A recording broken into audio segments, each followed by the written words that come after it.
y bienvenidos una vez más al podcast de Sociedad Internacional.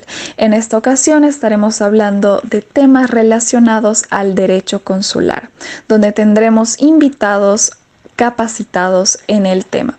Se tocarán temas relacionados acerca de estructura consular, convenio de Viena, funciones consulares y privilegio e inmunidades.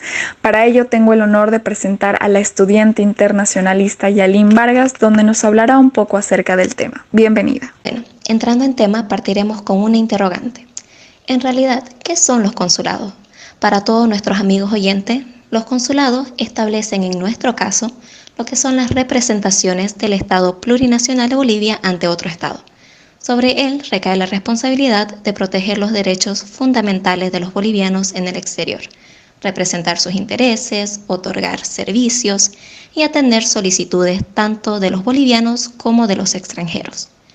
Los consulados son manejados por el cónsul general, cónsul, vicecónsul o agente consular, quienes ejercen la representación legal de la oficina y circunscripción consular y cumplen sus funciones en el marco de la política exterior boliviana. Estos dependen estrictamente del ministro y viceministro de Relaciones Exteriores y se encuentran bajo la supervisión y coordinación política y estratégica del embajador respectivo. Sin embargo, deben saber que existen países en el cual no se encuentra acreditado consulado, y en estos casos el diplomático de primer o segundo secretario debe asumir las funciones como encargado de asuntos consulares. Ahora, si no se tuvieran acreditadas servidores públicos en esos rangos, el jefe de misión vendría a ser el encargado de designar a aquel que deba asumir esas funciones, previamente con la aprobación del viceministro del área. Es importante mencionar que el ministro, o el Ministerio, mejor dicho, de Relaciones Exteriores, solo podrá designar cónsules honorarios en aquellos países en el cual el Estado plurinacional de Bolivia no haya acreditado consulados rentados. Ahora que tenemos una breve idea acerca de los consulados, tenemos aquí acompañándonos a José Gamarra, el cual nos estará comentando cómo es que funciona un consulado, de qué forma es que se encuentra estructurado. Bueno, en este punto se tomará en cuenta la Convención de Viena de 1963 y también la Ley de Servicio Exterior 465 para hacer referencia a la estructura del área consular. Bien, si se habla sobre una estructura consular, es prudente mencionar que ya se estableció dentro de ello una serie de funcionarios que van a conformar parte de la estructura. Por una parte, la Convención de Viena de 1963 y su artículo número 9 establece una línea de 4 figuras como representantes del consulado y que evidentemente forman parte de la estructura. Estas figuras son también nombradas de la siguiente forma. Por un lado tenemos a los cónsules generales, quienes estarán a cargo de la oficina consular, y a continuación tenemos a los cónsules, vicecónsules y agentes consulares, quienes van a formar parte del consulado y están obviamente nombrados de acuerdo a su rango y jerarquía. Por otro lado, la Ley de Servicio Exterior categoriza también a sus funcionarios de acuerdo a la Convención de Viena y nombra así a sus 4 figuras, evidentemente en el mismo orden y jerarquía ya mencionada. Esta afirmación se puede apreciar en el artículo número 18, párrafo 2 de la Ley de Servicio Exterior. Es importante saber que el consulado y los funcionarios que lo conforman están bajo la supervisión de la ministra o ministro de Relaciones Exteriores. No olvidemos que estos funcionarios, antes de ejercer labores en otros países, deben ser acreditados y aceptados en los países en los que prestarán sus funciones. Y lo que nos concierne también es que en este punto los consulados se establecen en diferentes ciudades de los diferentes países, siempre y cuando exista evidentemente las posibilidades. La oficina consular, como veremos a continuación, va a tener sus funciones y evidentemente va a ser presentado por la señorita Mérida. Muchas gracias. Muchísimas gracias por la palabra. Bien, es importante que para todas aquellas personas que están estudiando la carrera de Relaciones Internacionales sepan de qué manera pueden ejercer en el rubro laboral. Para ello les voy a estar hablando de cuál es la competencia que tiene que tener un cónsul, cuáles son las funciones de un cónsul y qué tiene que tener en su currículum vitae para ejercer como tal. Para ello es importante tener en cuenta que la primera competencia de un cónsul es que tiene que estar orientado en materia de asistencia jurídica y notarial. También es importante saber qué cosas puede hacer un cónsul. Entonces, Dentro de los oficios que tiene que tener un cónsul es atender los intereses de las connacionales en cuestiones de sucesión. También es importante velar por los intereses de niños, niñas y adolescentes en situaciones de vulnerabilidad en el exterior. También un cónsul puede solicitar de autoridades judiciales o familiares directos para fines exclusivamente humanitarios, procurar el paradero de personas a través de las autoridades locales, otorgar pasaportes, realizar actuaciones notariales y legalizar documentación.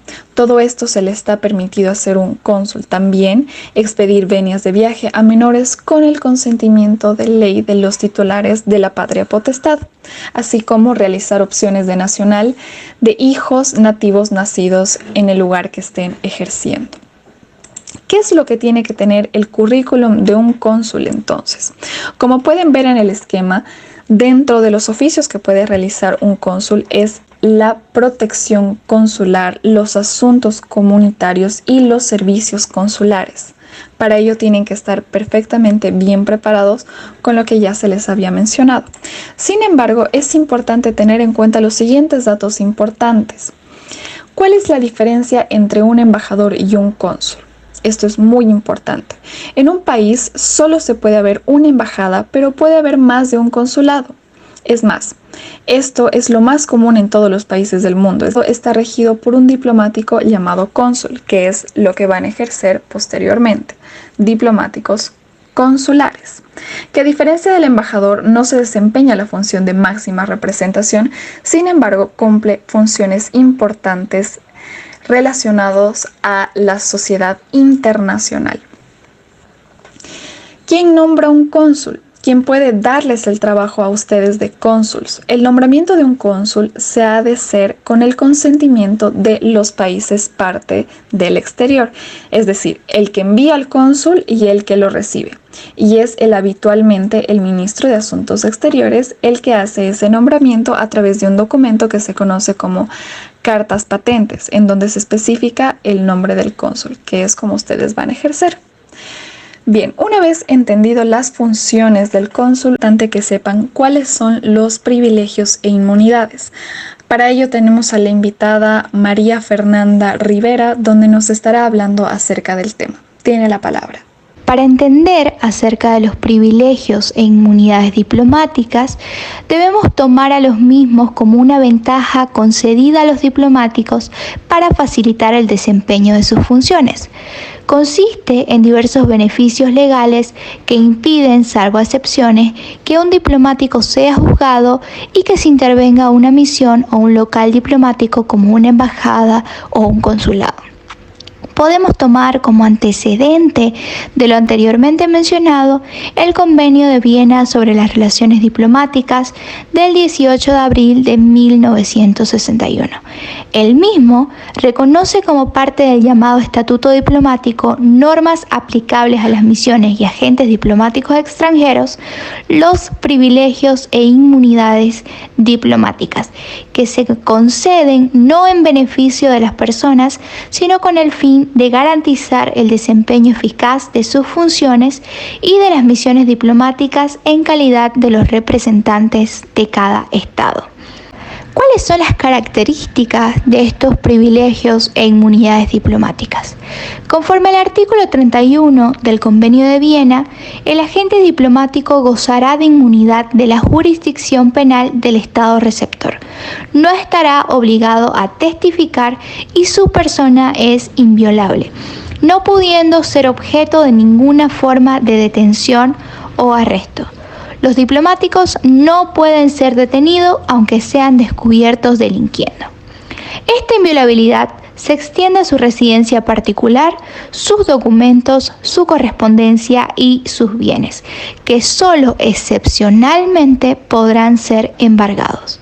La inmunidad de la jurisdicción civil y administrativa permite, según el artículo 31, algunas excepciones derivadas a los intereses particulares que el agente diplomático tenga en el Estado receptor, es decir, bienes inmuebles particulares, acciones sucesorias referentes a actividades profesionales o comerciales. Esto también se aplica para los miembros de la familia de un agente diplomático que siempre que no sean nacionales del Estado receptor gozarán de estos privilegios e inmunidades. El Estado acreditante puede renunciar expresamente a la inmunidad de jurisdicción de sus agentes diplomáticos.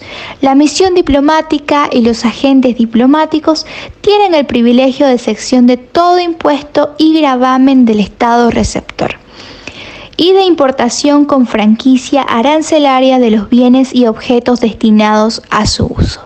Podemos hacer mención de que en Bolivia dichos privilegios e inmunidades diplomáticas están ratificadas en la ley número 456, la cual toma y ratifica la Convención de Viena en la cual se encuentran dichos privilegios. Gracias.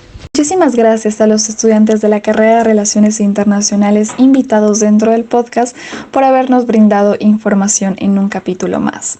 José Gamarra, Yalín Vargas Guzmán, María Fernanda Rivera y Natalie Mérida, gracias por la asistencia y nos vemos en un próximo capítulo en el podcast de Sociedad Internacional.